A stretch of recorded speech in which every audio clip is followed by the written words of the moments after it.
Assalamualaikum warahmatullahi wabarakatuh.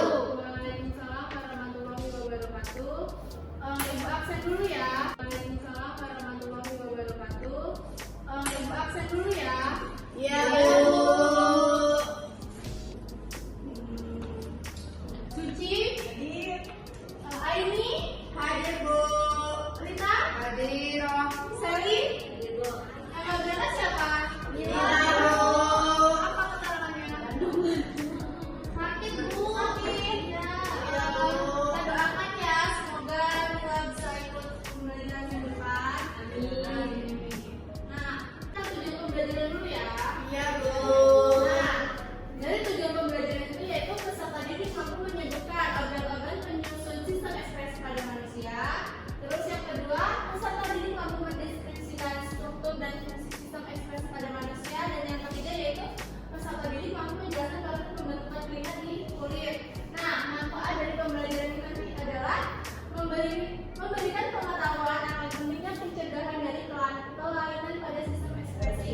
Sekarang buka bukunya. LKS ya. Ya, Bu. Ada yang tahu tidak? Apa itu sistem ekspresi? Sistem pembuangan, Bu. Ayo angkat tangan yang bisa. Ayo Sally.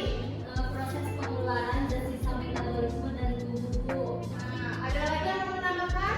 Pembuangan, Bu. Pembuangan.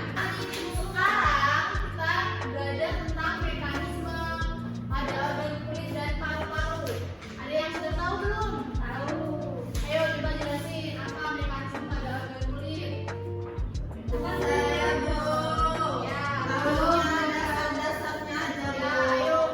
Kulit itu terdapat 3 lapisan, Ya. epidermis, terus dermis, sama hipodermis. Udah, sama mekanisme dia mengeluarkan keringat. Ya, di lapisan yang dermis. Terus Dermis, dermis dan hipodermis. Hipodermis. iya, Bu. Kalian tahu tidak kenapa kita berkeringat? Tahu. Karena bisa Nah, aktivitas. Makan pedes, Bu. Terus ada lagi nggak? Kecapean, lari-lari. panas, Bu. Nah, pada mekanisme organ kulit dan paru-paru itu saling berkaitan. Kenapa demikian? Nih, pada sistem organ ekspresi pada manusia itu ada 4. Itu bisa disingkat dengan pahaku gata. Maka disingkat dengan pahaku gata. Paru-paru. Paru. Sedangkan A itu untuk hati. Kulit. Nah, gata ini diambil dari G-nya, ginjal. Ya. Nah, untuk gata itu diambil dari G-nya, ginjal. Dan kita mudah untuk mengingatnya. Jadi kalau untuk sistem ekspresi manusia ingat aja pahaku gata. Kalau untuk paru-paru, kalau untuk hati, itu untuk kulit dan gatal diambil dari huruf G-nya ginjal. Selanjutnya, kenapa kita berlari mengeluarkan keringat? Karena panas. Nah, untuk penjelasannya ada di sini. Yuk, scan.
ekspresi yang akan kita bahas selanjutnya adalah kulit. Kulit merupakan organ ekspresi terbesar di tubuh, karena kulit menutupi seluruh permukaan tubuh kita. Secara kasat mata, kulit kita terlihat seperti lapisan Nah, biasa. ayo sekarang perhatikan kulit masing-masing. Tuh. Ada bulu-bulunya nggak? Ada. Rambut ini bukan bulu. Rambut ya. Kalau bulu itu diungas. Iya. Iya, kalau dulu enggak. Ini berarti bukan rambut. Permukaan kulit. Ini rambut bukan bulu. Nah, ada di bagian Ini di bagian kulit itu ada lengan minyak, rambut, terus otot, dan ini bagian dari struktur kulit. Dari ekspresi di kulit itu berarti apa yang dikeluarin? Keringat. Nah, pada pembelajaran kali ini kita akan belajar tentang proses pengeluaran keringat di kulit. Keringat pada lapisan epidermis inilah yang membuat kita bisa mengeluarkan keringat.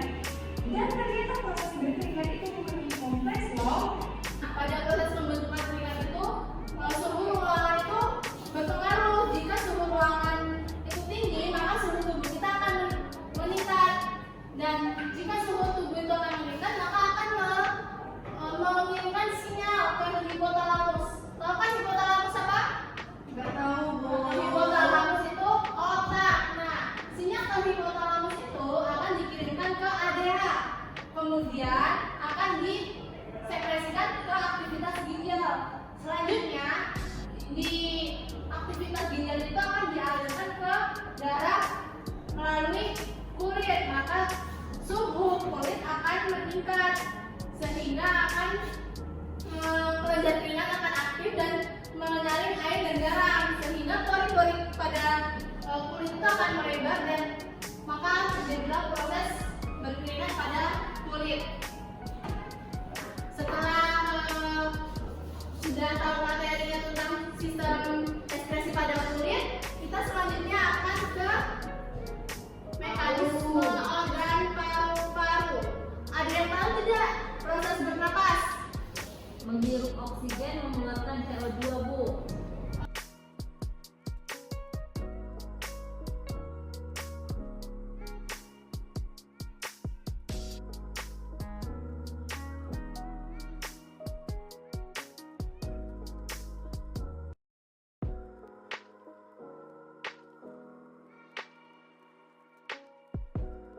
Oksigen masuk dari hidung ke kerongkongan, terus otot-otot tulang rusuknya itu berkontraksi, Bu, sehingga rongga dadanya itu membesar. Nah, tetapi paru-paru atau diafragmanya itu menurun. Nah, itu kalau mekanisme menghirup udaranya, menghirup oksigen. Kemudian ketika kita mengeluarkan CO2-nya, udaranya keluar nih, Bu. Nah, jadi otot tulang rusuknya tadi itu mengecil atau mengepis, tetapi diafragma dan relaksasinya meningkat. Udah jelas ya yang dijelaskan oleh Sally. Pada mekanisme inspirasi itu udara masuk, maka otot-otot pada tulang rusuk itu akan berkontraksi, naik ya, mengembang. Nah, sehingga rongga dada itu akan mengembang. Itu disebut dengan mekanisme inspirasi. Sedangkan kalau mekanisme ekspirasi itu udara masuk, maka otot tulang rusuk itu akan merelaksasi atau mengempis, sehingga rongga mulut itu akan mengecil. Coba Bu praktekin gimana? Ayo, coba kalian bernapas. Tarik nafas. Nah, rongga mulut. Ayo kita coba mekanisme inspirasi. Kan, rongga dadanya mengembang. Nah, kalau mekanisme ekspirasi, nah berarti tahu kan bedanya antara mekanisme inspirasi dan mekanisme ekspirasi? Tahu.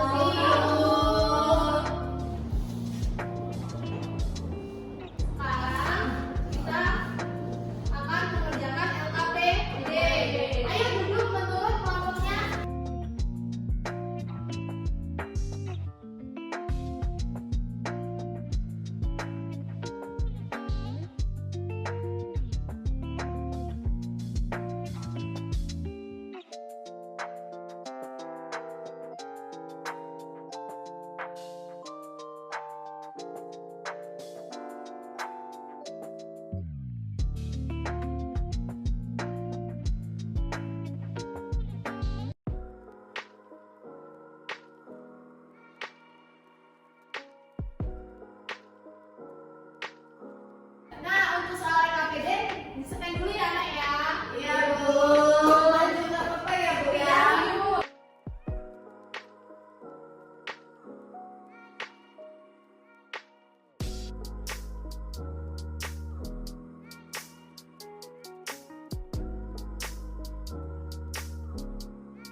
paru-paru itu ada dua, ada inspirasi sama ada ekspirasi. Untuk mekanisme inspirasi yaitu udara masuk ke dalam dari mulut sampai rongga, kemudian otot yang ada di tulang rusuk itu mengembang sehingga diafragmanya itu turun. Itu kalau proses inspirasi.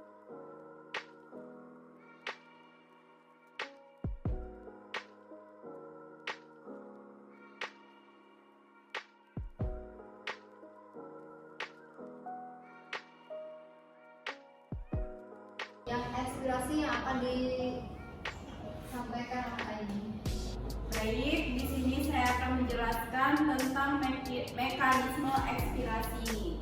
Nah, mekanisme ekspirasi ini ketika kita menghembuskan napas, rongga hidung kita mengempis, terus otot tulang rusuk kita itu mengempis. Sedangkan pada bagian diafragma itu relaksi bergerak naik. Jadi perbedaannya antara mekanisme inspirasi dan ekspirasi itu bagian rongga tulang dadanya itu jika inspirasi mengembang, ketika ekspirasi dia mengempis.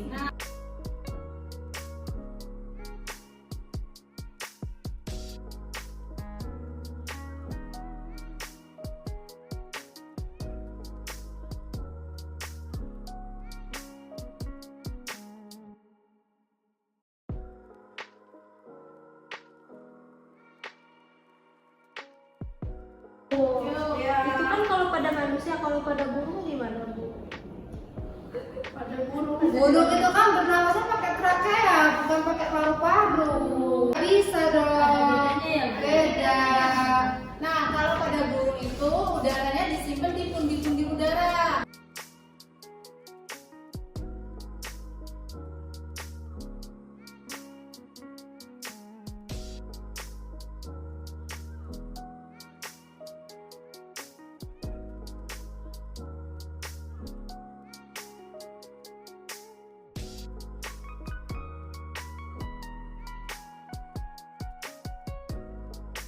Baik, itu saja penyampaian dari kami. Apabila ada salah kami mohon maaf. Kepada Allah kami mohon ampun. Wabillahi taufiq wal hidayah. Wassalamualaikum warahmatullahi wabarakatuh.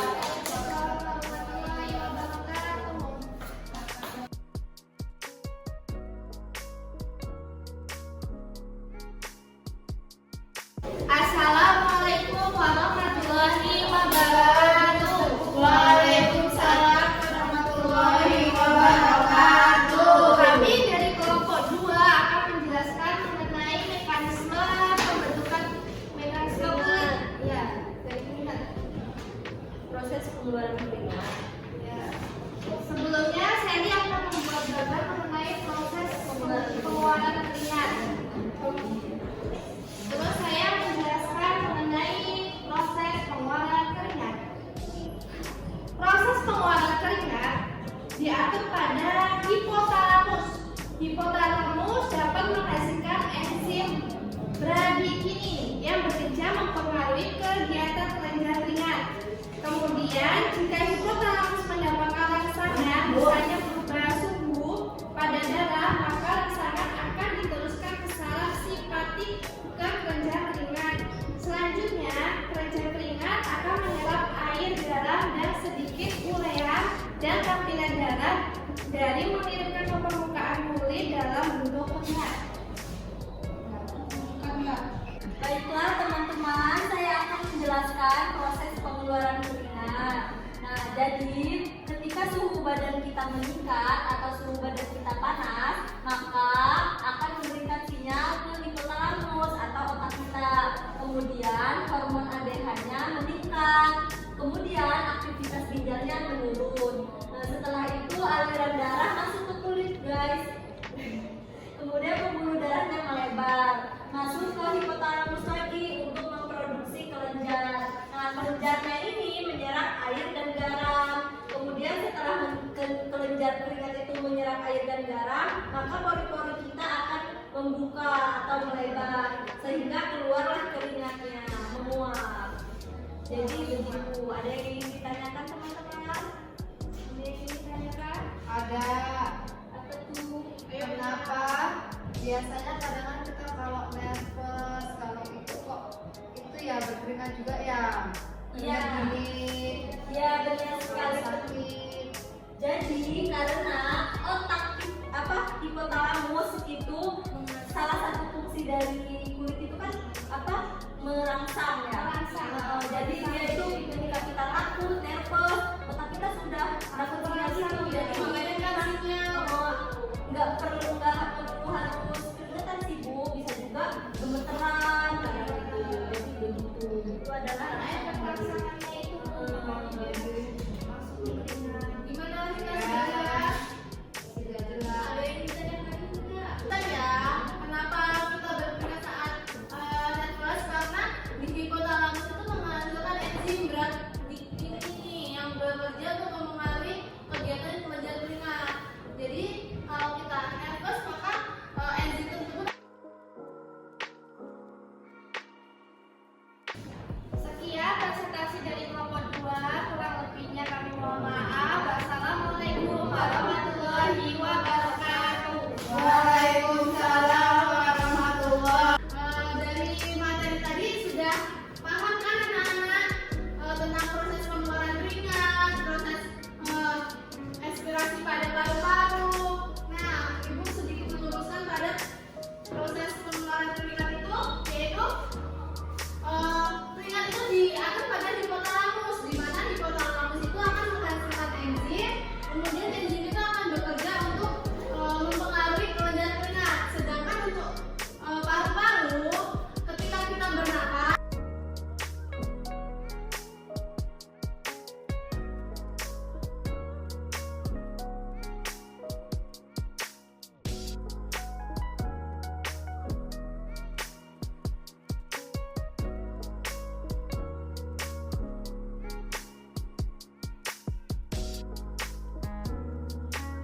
minggu depan kita akan belajar tentang gangguan pada sistem ekspresi pada manusia.